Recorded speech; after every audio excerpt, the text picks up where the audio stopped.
I was going to ask, I guess just kind of speaking of the hotbed, Seattle has certainly been one historically, and now with AEW, they've got some real stars that are coming through that have ties to the Pacific Northwest. Absolutely, yeah, Brian Danielson, yeah. So it's going to be great.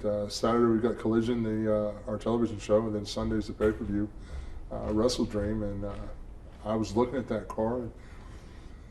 It's one of the better cards I've seen in our company in the past year. Like every match on it is basically a championship or a high caliber stacked match. Like anybody that's a star in AEW is on that card working. And it's a really great thing because it feels like AEW doesn't do as many shows as every other company that's in every little city, in every town. They don't have a big live, like WWE was working, and I worked there for 19 years and did 19 years without missing a tour. 4 days a weekend, 4 days every weekend, Saturday, Sunday, Monday, Tuesday, roll out every 6 weeks, international tour for 8 days, sometimes 14 days, depending if we did the TV the week before we left. And that's just like Greensboro to Charlotte to Spartanburg to Columbia. No, it's Atlanta to Charlotte, Charlotte to Baltimore, Baltimore to New York, New York to London, and land in London, and you'll do Manchester, you would do Sheffield, you would do Wales, Cardiff, come back to London, fly to Scotland, do Glasgow, you might go to Belfast, Ireland, or you might go to France, you might go to Spain, might go to Italy, might dip down to some of the tours would be South Africa was just, we'd go there for 4 days and come back. Same with Australia, we do Japan, do China, yeah. And that amount of travel and somebody your size, yeah. I mean, that's got to be taxing. It gets rough. I mean, it's funny because some of the guys would ask me all the time, they would say, how do you do on this small plane? I got a choice. I can go to work, I don't. It's just part of the gig, man. I know what's up. I've been doing this a long time. I know, okay, it's going to be uncomfortable travel. Well, we'll just suck it up and deal with it,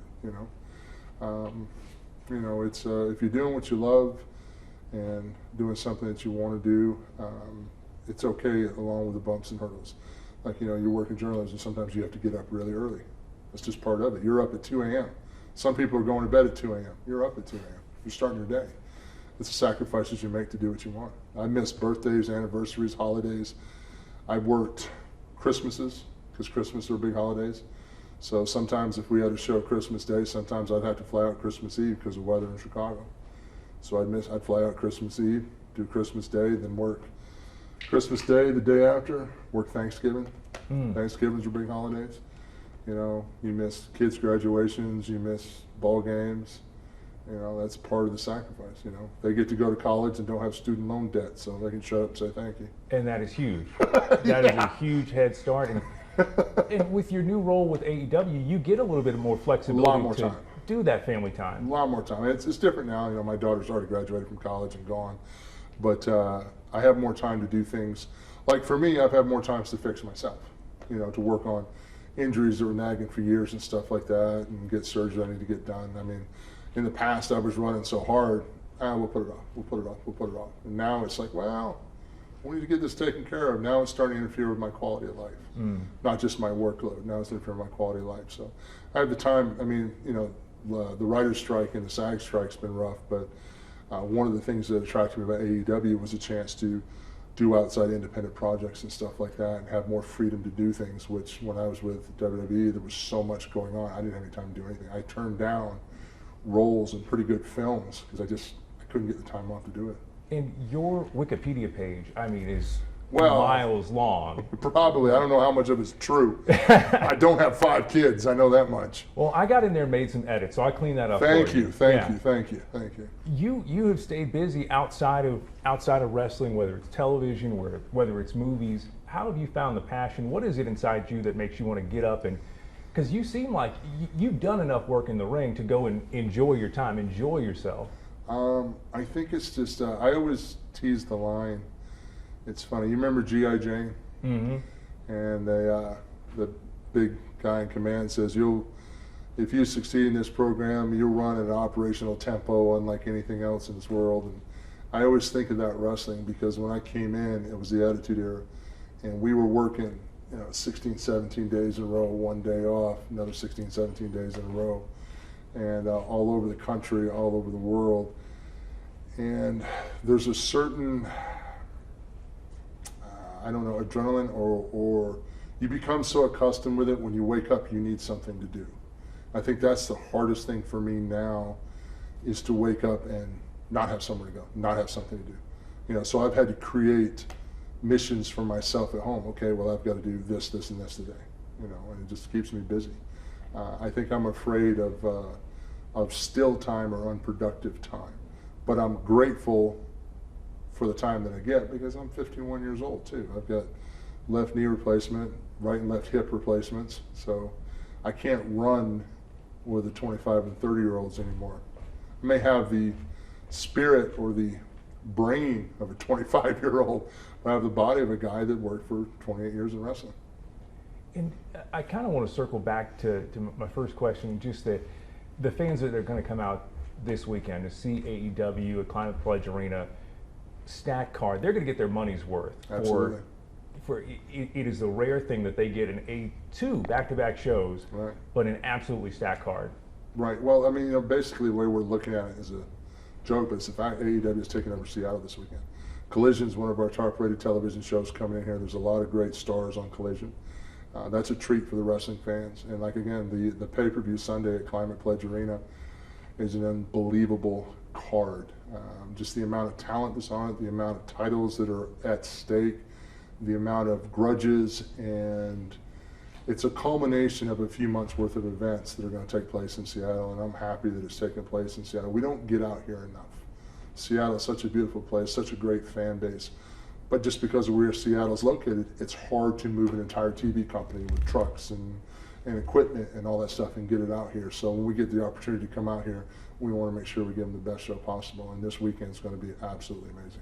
And I don't know if you're into Twitter and Instagram, but I've got a few followers here and there. The fans are very passionate, especially the ones here in Seattle, and I think they want to make an impression on AEW by showing up. Oh, absolutely, they're going to come out. And of course, one of Seattle's owns here, one of Washington's own, and Brian Danielson. So he's got a dream match scheduled. So I know Brian's super excited to come out here and compete and be at home, and there's a lot of things that Brian loves to tell us about how much better the Pacific Northwest is than the rest of the world. So, well, he's got a test ahead of him, and I wanted to write this down to make sure I got it right. But Zack Sabre Jr. Zack Sabre Jr. Yeah.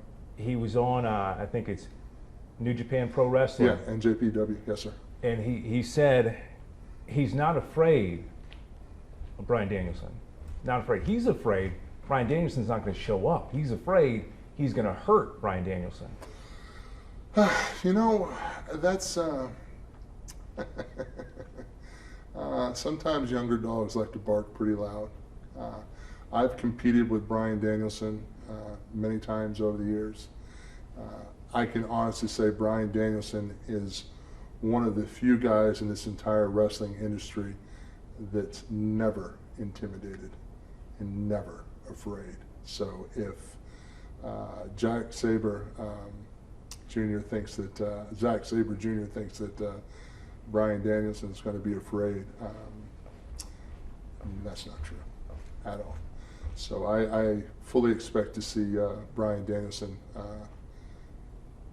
teach this young kid a few lessons. I think they'll put on a show. I think it'll be good. I was just laughing. The comment that you made had me laughing so hard I couldn't get my words out. I'm like, Brian Danielson afraid? Like, hey, have you met him? I mean, he's the epitome of not afraid of anything, and he's afraid. No. I got to see him wrestle in Rockford, Illinois, many years ago. Okay. So yeah, it was very cool stuff. So he's kind of gone through some stuff in his career, though, in having to step away from wrestling and now getting to come back. Yeah, that's always tough. I mean, that's tough for any athlete when you have an injury, and especially when you start dealing with spine and head injuries and stuff like that. But that's, again, goes to the character of Brian Danielson of being smart enough to say, okay, I need to step back and reevaluate, okay? And Brian is super diligent on his nutrition, on his eating, on his work ethic, on conditioning. And science is better. We learned there's a lot of ways to heal a lot of things through proper diet, proper hydration, proper exercise. There's a lot of things you can do to make yourself better that has nothing to do with medicine or doctors. And I think Daniel's a very spiritual person. I know that he meditates a lot, and he's got a real strong inner strength. So I'm sure from speaking on the outside, he's a guy that got in, that dove in, that had that hard conversation with himself.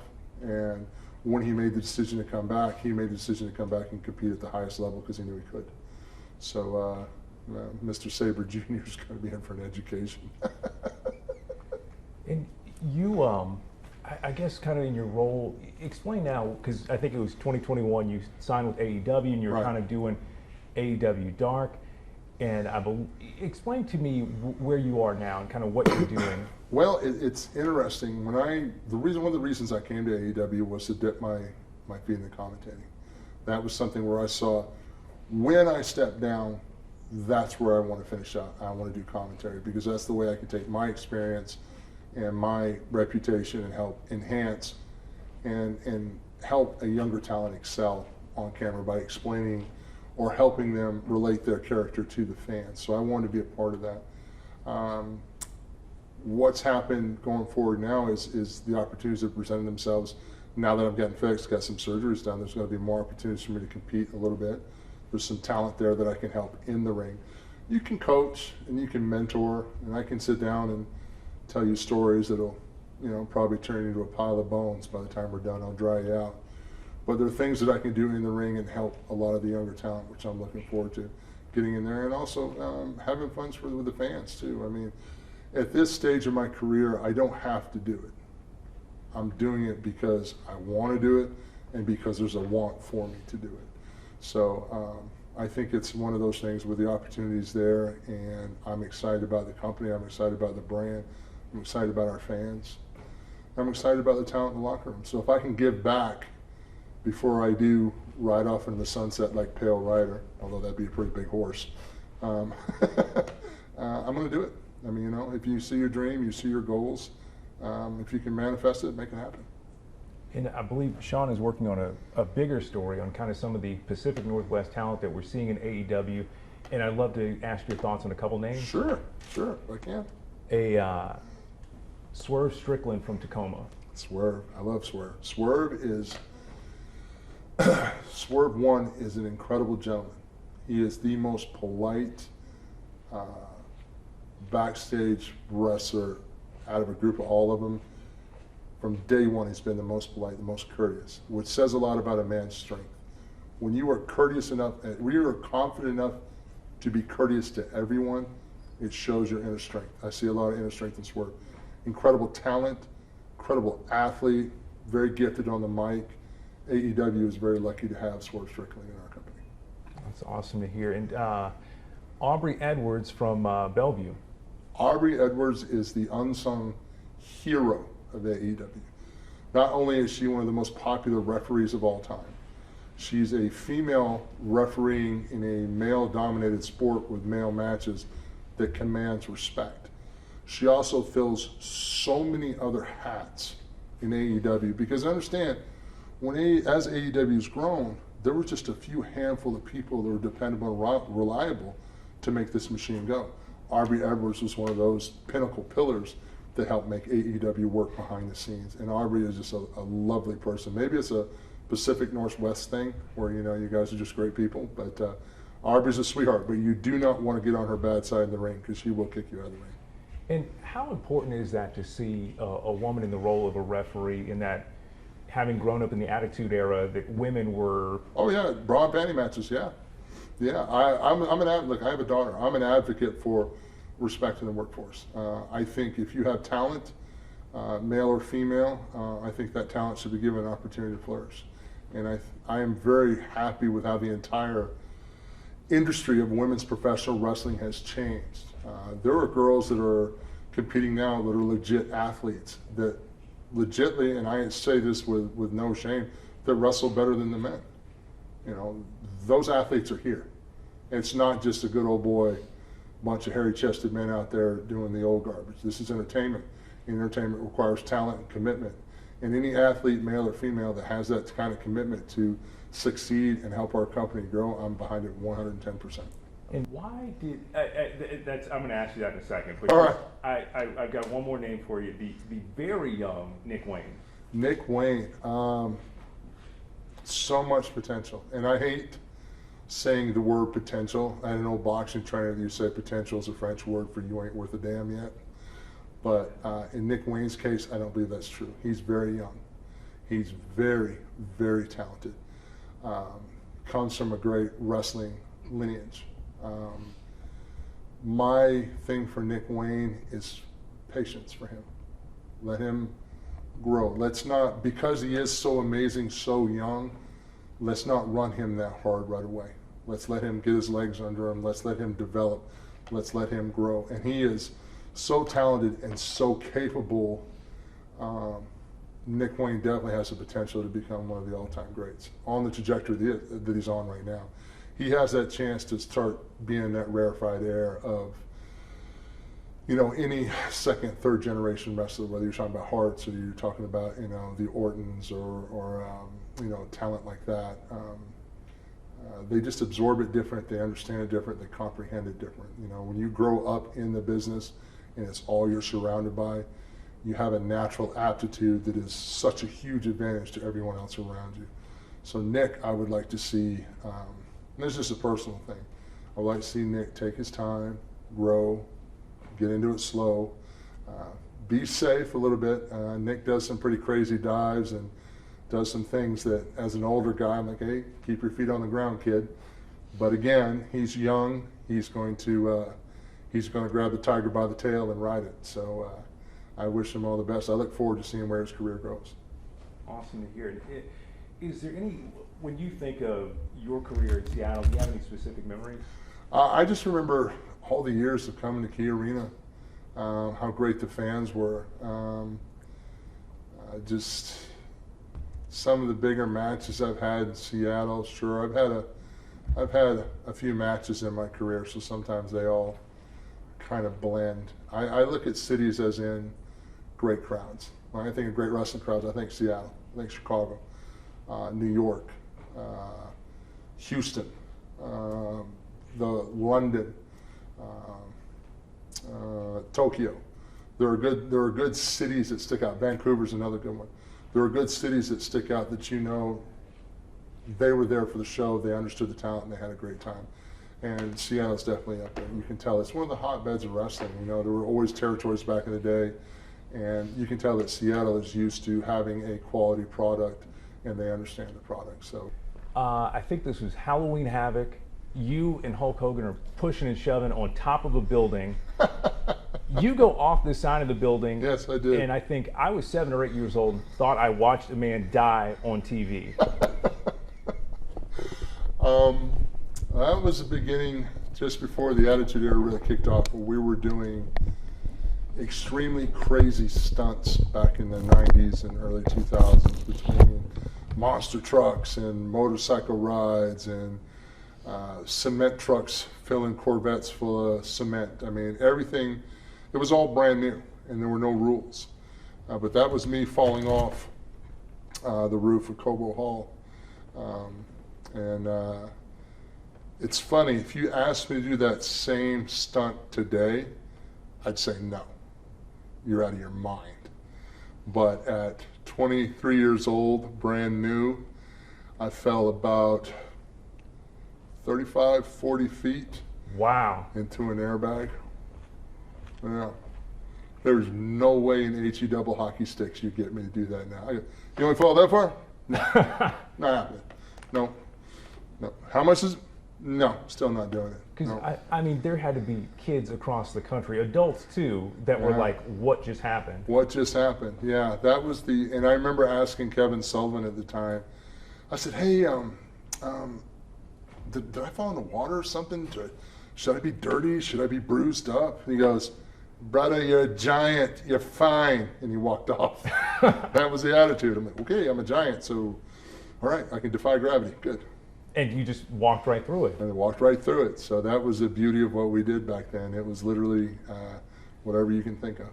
A clip that it's almost like it goes in. One of the cool things about the internet and Instagram is this clip of these things happen on TV, they air, and it kind of like they get grabbed, and these clips go re-viral. Right. This was you had a feud with the Big Boss Man, your father's funeral. Yes. And he puts a chain around the casket as you guys are getting ready to drop the casket in the ground, and he drives off with the dragging your father's casket. You jumped on top of the casket, so it's like car, chain, casket, you on top of the casket, being dragged. Yeah. Sorry. I just remember that day we shot that at a cemetery in Connecticut, and it was -8 degrees out, even though the sun was out. It was freezing cold. The first take we did when Boss Man, because he was supposed to hit me with a car, hook up the casket and drag off with it, because we were trying to make Boss Man the worst bad guy possible. We call it a heel in our business. So what worse of a thing than he could do than to drive off with my father's casket? And here's where wrestling and TV and it all comes together. At that time, I'd lost my father in 1992 to cancer. So I was already in wrestling, 7 or 8 years by the time, 7 years I think by the time we did this. But I got to do the 10-bell ring. Vince did that for me in the ring because Vince was he understood the importance of relationships with fathers. I never got to have a service or do anything for my dad passed away. I was in college, it was crazy times. It happened really fast. He was living with me in Kansas. All I had was an urn. So I didn't get to say goodbye to my dad and have a service and do all that. So me being able to ring the bell for my dad, that was an emotional moment. But how that all came about is with my character, Vince was at the time, because we talk about making emotional investments, it's one of the lessons that I've learned that I pass along. How do we make you more relatable to your fan base, to your audience? What is something personal and tragic that's happened to you? And at that time, I was a young guy. I said, well, the only thing that's really happened to me is I lost my dad. So then we talked about it. And then, well, what if we did this type of angle? I'm like, yeah, because we got some good emotion out of me. We've got some good stuff for the audience to get into. Boss Man was hated. Boss Man was getting death threats back then. I mean, legit. They had security taking him to the car, to his hotel, to the airport. Like, it got pretty intense. And the first time we did that casket scene, Boss Man drove off. I jumped on the casket and the chain broke. That's the one people don't know. That's why I laugh. The chain broke, and then I stood up, and because I knew I had to redo the shot, I gave him a double middle finger in the rearview mirror and said, "Ha, you can't have him," that kind of. Well, we redid the chain. In the second one, I jumped on the casket. Boss Man didn't know I was going to jump on it because I broke it the first time, so he figured this time he'd just drive off with it. So he never looked for me to jump on the casket. So he has no idea I'm on it, and as he's driving off, the tires were spinning. But then they started picking up speed. So now I'm hanging on this casket. Okay, well, the chain's not breaking, and now we're going faster. Okay, I need to get off this thing. And then I did the flip and the rollover. And at the time, it was great because that took a lot of the serious, what we call heat, off in Boss Man. And okay, this is part of the show. They're having fun. Because right up until that point, this was a very heated angle, like, if I really want to date myself, kind of like, some of the heavy television angles back in the day, like Dallas TV and whatnot, So this was a very serious angle. It's one of the heaviest angles that I'd ever been a part of. So when you bring up that chain casket spot, there's so many thoughts that go through my mind of what shooting that day was and everything behind the scenes and what led up to it and how it was special. And it was a way of opening yourself up and giving it to your audience, which is key to being successful in entertainment and wrestling. You have to open your soul up and give it to your fans, and you have to do it in a way that's not this genuine and authentic. And if you give your fans something authentic from your soul, they feel it and they react to it. I had no idea that spot was so deep. That was awesome. It's because you're a good reporter. You did your research. How you guys got anything? No, I'm good. I was just thinking about Boss Man during the time he was feeding Pepper to Al Snow, and he was doing all these dastardly Oh, dude! But you know what he did? You know what Boss Man did do that day? He showed up with a bottle of peppermint schnapps because it was -8 degrees. That's a good teammate. He was a good teammate because, you know, it's funny. My first punch in WC, I'd never thrown a working punch because I was a giant, so no one ever taught me how to throw a punch.